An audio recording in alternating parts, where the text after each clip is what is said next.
Hello student, तो स्वागत है आपका स्ट्रगल स्टडी एकेडमी में। तो आज के इस वीडियो लेक्चर में हम लोग देखेंगे प्रश्नावली 3.6, जिसमें हम लोग प्रश्न संख्या दूसरा का तीसरा देखेंगे। तो आइए स्टार्ट करते हैं हम लोग। यहाँ पे देखेंगे क्वेश्चन नंबर तीसरा दोस्तों, दूसरा का। ये बोल रहा है कि रूही 300 किलोमीटर की दूरी पर स्थित अपने घर जाने के लिए कुछ दूरी रेलगाड़ी द्वारा तय करती है और कुछ दूरी यहाँ ही पे होगा दोस्तों। कुछ दूरी जो होता है बस से तय करती है ना। यहाँ पे बस से भी यहाँ पे लिखना पड़ेगा, तथा तय करती है, तथा यहाँ पर इसके बाद अब लिखना है तथा कुछ दूरी बस से तय करती है। कुछ दूरी बस से, ठीक, लिख लीजिएगा। आगे बोल रहा है कि यदि वह 60 किलोमीटर रेलगाड़ी द्वारा तथा शेष बस द्वारा यात्रा करती है तो उसे 4 घंटे लगते हैं। यानी यहाँ पे कह रहा है कि यदि वह 60 किलोमीटर रेलगाड़ी द्वारा तथा शेष बस के द्वारा तय करती है तो वह 4 घंटे में वो अपने घर पहुँच जाती है। अब यहाँ पे ध्यान दीजिएगा थोड़ा सा। मान लीजिए कि यहाँ से यहाँ तक मान लीजिए कि ए से उसे बी तक जाना था रूही को, और बी जगह पर जो था उसका घर था, और कुल मिलाकर इसका घर यहाँ से ए से बी तक जाने में 300 किलोमीटर दूर था। तो यहाँ पे कितना दूर था कुल लेके? 300 किलोमीटर था, ठीक। ये 300 किलोमीटर था। अब बोल रहा है कि यदि वह 60 किलोमीटर रेलगाड़ी द्वारा, मान लीजिए कि 60 किलोमीटर यहाँ से यहाँ तक होगा, ये हमारा 60 किलोमीटर रेलगाड़ी द्वारा, यानी कि यहाँ से यहाँ तक जाती है 60 किलोमीटर रेलगाड़ी के द्वारा। तो हम पूछे आप लोगों से कि ये कितना बचेगा। तो 300 पूरा है और इसमें से 60 घटा देंगे तो 240 किलोमीटर बचा। और आगे क्या बोल रही है? तथा शेष बस द्वारा यात्रा करती है, यानी कि अब जो 240 किलोमीटर बच रहा है वो किसके द्वारा तय करती है? तो बस के द्वारा, ठीक। फिर से समझ लीजिए, रूही को ए से बी तक, मान लीजिए ए से बी तक जाना है, उसका बी के स्थान पे घर है, और यहाँ से वो 300 किलोमीटर जाएगी तब जाकर वो अपने घर पहुँचेगी। अब बोल रहा है कि यदि रूही जो है 60 किलोमीटर रेलगाड़ी से चले और शेष बस से, तो जब 60 किलोमीटर जाएगी वो रेलगाड़ी से, तो बस से कितना जाएगी? 300 में से 60 घटा देंगे तो 240 किलोमीटर जाएगी, है ना। चलिए, इतना कंप्लीट हुआ। तो उसे कुल मिलाकर जाने में 4 घंटे लग जाते हैं। कितने घंटे? 4 घंटे, राइट। आगे बोला, यदि वह 100 किलोमीटर रेलगाड़ी से तथा शेष बस से यात्रा करे तो वह उसे 10 मिनट अधिक लगते हैं। तो रूही को क्या होता है कि यदि वह 100 किलोमीटर रेलगाड़ी से चल जाती है ना, मान लीजिए कि ये आपका पूरा का पूरा 300 किलोमीटर था, 300 किलोमीटर, और वो 100 किलोमीटर चल जा रही है किससे? तो रेलगाड़ी से। तो अब बताइए, यहाँ से यहाँ तक का दूरी क्या हो जाएगा? 200 किलोमीटर बचेगा, और 200 किलोमीटर किससे जाएगी? तो बस से जाएगी ना। तो बोल रहा है कि जो पहले समय लग रहा था ना 4 घंटा, यहाँ पे थोड़ा सा क्वेश्चन में प्रॉब्लम है थोड़ा, है ना। तो उससे, यानी कि जो पहले वाला समय है 4 घंटा से 10 मिनट अधिक लगते हैं। 10 मिनट अधिक मतलब 4 घंटा तो पहले था ही, 4 घंटा और 10 मिनट लगता है। 4 घंटा व 10 मिनट, यानी अब कितना समय लगता है? जब रेलगाड़ी से 100 किलोमीटर जाती है और 200 किलोमीटर बस से जाती है तो उसे 4 घंटा 10 मिनट और लग जाते हैं, राइट। तो अब देखिए इसी चीज़ को सबसे पहले लास्ट में क्या पूछा है? रेलगाड़ी एवं बस की क्रमशः चाल ज्ञात कीजिए। तो ध्यान दीजिएगा दोस्तों कि मान लेंगे हम लोग जो लास्ट में दिया हुआ है ना, वही हम लोग लेट कर लेते हैं, है ना। तो सबसे पहले यहाँ पे क्या मानेंगे कि माना रेलगाड़ी की चाल x किलोमीटर प्रति घंटा और बस का चाल क्या हो जाएगा? y किलोमीटर प्रति घंटा। तो यहाँ पे हमने लिख लिया दोस्तों कि माना रेलगाड़ी की चाल x किलोमीटर प्रति आवर्स और बस की चाल जो है y किलोमीटर प्रति आवर्स है। अब यहाँ पे ध्यान दीजिएगा, यहाँ पे अगर हम लोग देखा जाए तो मैं पूछूं, यहाँ पे ध्यान दीजिएगा, बोल रहा है कि रूही जो है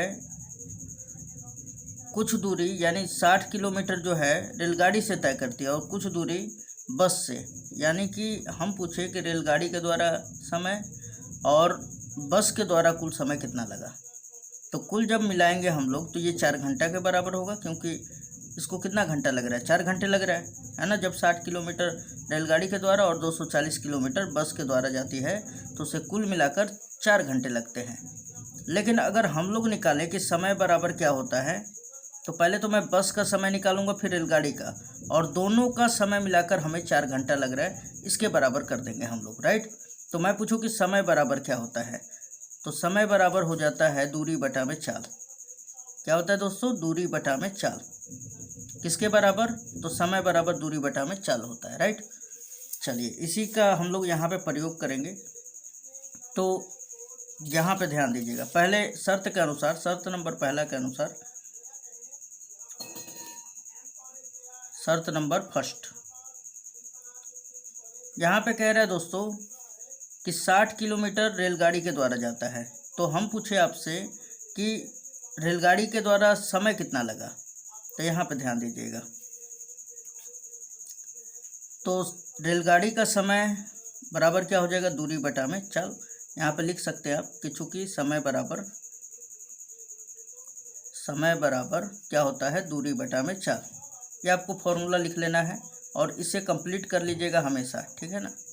समय बराबर क्या होता है, दूरी बटा चाल, समय बराबर दूरी बटा चाल। अब देखिए यहाँ पे मैं सबसे पहले तो आप निकालना चाहता हूँ कि रेलगाड़ी के द्वारा इसे कितना समय लगा 60 किलोमीटर जाने में। तो ये बताइए दूरी कितना तय किया, 60 किलोमीटर, है ना, और समय कितना लग रहा है, चाल कितना चल रहा है रेलगाड़ी। तो यहाँ पे देखिए रेलगाड़ी का चाल कितना है, x किलोमीटर प्रति घंटा।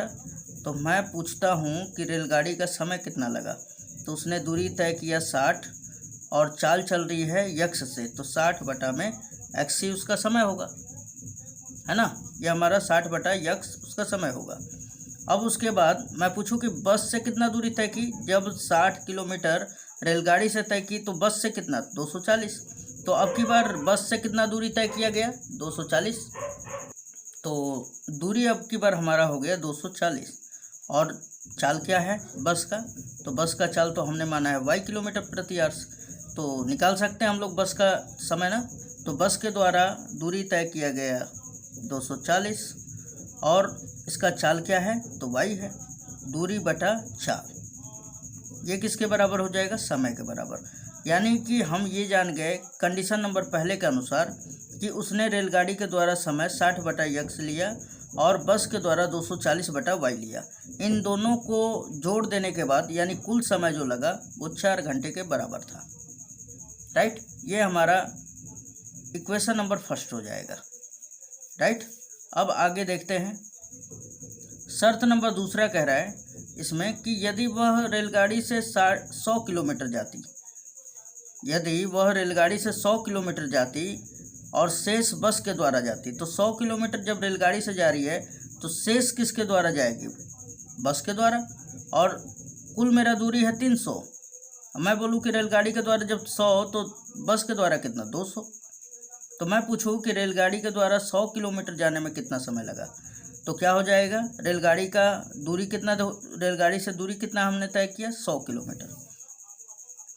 शर्त नंबर सेकंड के अनुसार यहाँ पे लिख लेंगे हम लोग, शर्त सेकंड। तो शर्त नंबर सेकंड, रेलगाड़ी के द्वारा जो दूरी तय किया गया था अभी दूसरे शर्त में 100 किलोमीटर, और चाल किस चाल से चल रहा है रेलगाड़ी, x किलोमीटर। तो हम दूरी बटा में चाल कर देंगे तो क्या निकल जाएगा, समय निकल जाएगा। यानी कि रेलगाड़ी द्वारा तय किया गया, रेलगाड़ी द्वारा लगा समय है। अब मैं पूछूँ बस के द्वारा कितना लगा है, तो बस द्वारा कितना दूरी तय किया गया है, 200। तो दूरी हो गया हमारा 200 और चाल किस चाल से चल रहा है बस, y किलोमीटर प्रति आवर्स के हिसाब से। तो यहाँ पे y लिख देंगे बटा में। तो दूरी बटा चाल क्या होता है, समय। यानी ये समय जो है रेलगाड़ी के द्वारा है और ये वाला समय बस के द्वारा है। इन दोनों को मिलाकर पहले के समय से 10 मिनट अधिक लगता है, यानी ये हो जाएगा 4 घंटा 10 मिनट। तो 10 मिनट को हम लोग कैसे लिखेंगे, इसको भी घंटा में बदल देंगे। तो ये हो जाएगा 10 बटा में 60, राइट। अब देखिए इसे थोड़ा सा कंप्लीट कर दे हम लोग, तो ये 0 से 0 कैंसिल आउट हो जाएगा। यहाँ पे बचेगा क्या हमारा, तो ये 100 बटा में यक्स प्लस 200 बटा में वाई बराबर हो जाएगा 6 चौके 24 एक 25 बटा में 6, यानी 25 बटा का 6 हो जाएगा। राइट। अब यहाँ पे मान लेंगे हम लोग कि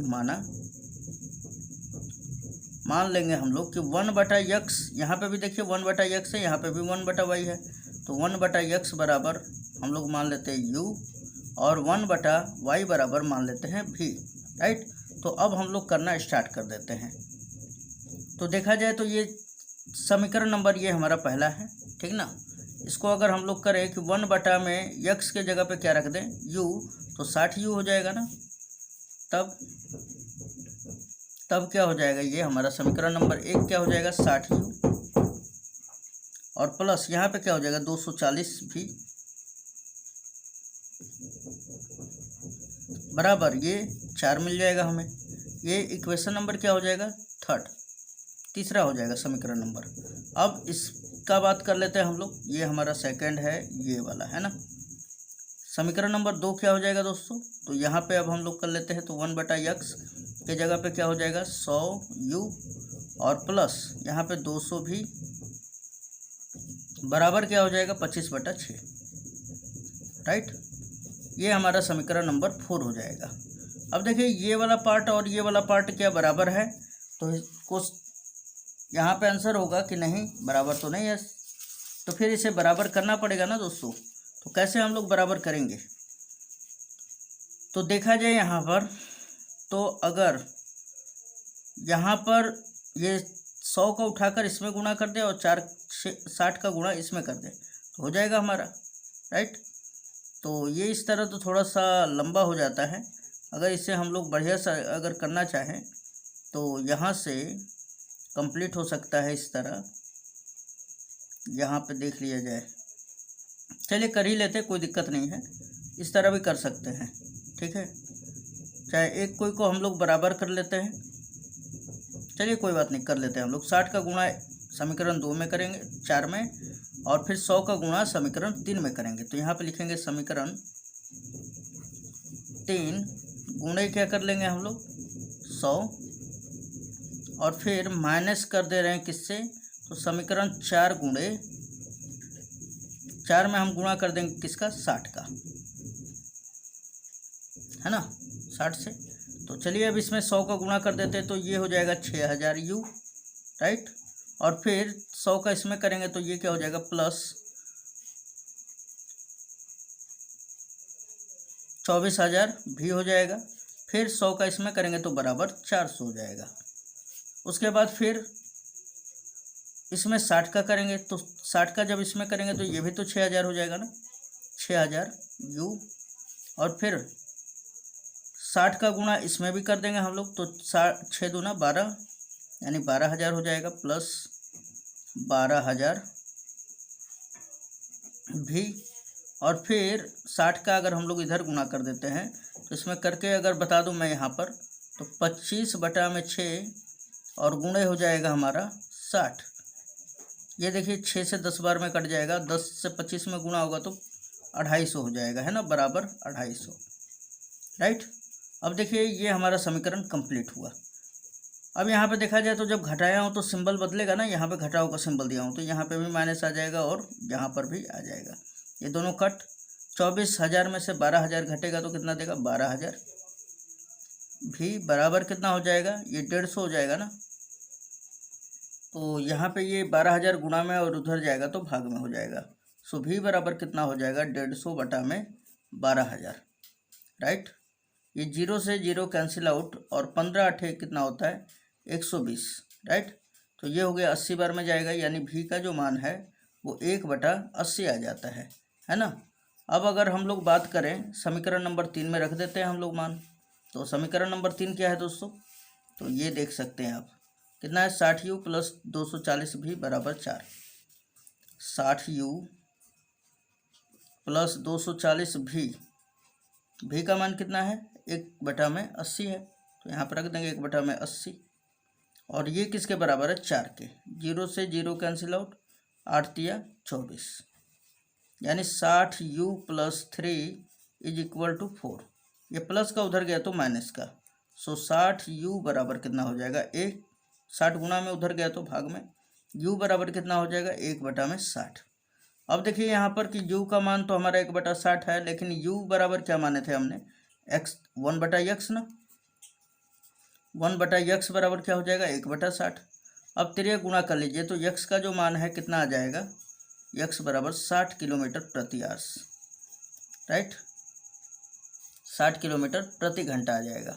उसके बाद फिर y का निकालना है, तो v बराबर कितना दिया हुआ है, v बराबर हमने 1/80 लेट कर लिया है ना, अरे ये आ गया हमारा, तो यहाँ पर बोलेंगे तथा v बराबर कितना आया था हमारा 101/80 आया था, और v बराबर हमने क्या माना था 1/y, और ये किसके बराबर होगा 1/80 के, 80 का 1 में और y का 1 में गुणा करेंगे तो y बराबर आ जाएगा 80, है ना, किलोमीटर प्रति घंटा।